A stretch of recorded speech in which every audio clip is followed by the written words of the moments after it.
বুঝলেন তো কোন দিয়ে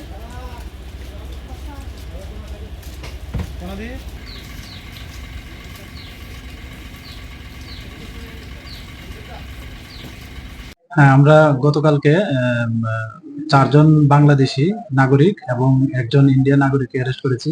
তো তারা মূলত অবৈধভাবে আমাদের ভারতে প্রবেশ করে এবং এই চারজনের মধ্যে দুইজন বলেছে পুনেতে যেতে চেয়েছিল আর দুজন আহমেদাবাদে।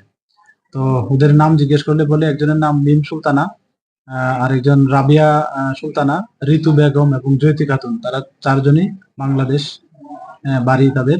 এবং আরেকজন আছেন এমডি কাশেম মিয়া, উনি সিপাহীজলা ডিস্ট্রিক্টে কলমছড়া থানা আন্ডারে ওনার বাড়ি। তো উনি ওনাদেরকে হেল্প করছেন আর কি, মানে আসা আসা যাওয়াতে এবং নিয়ে যাওয়ার পথে আর কি।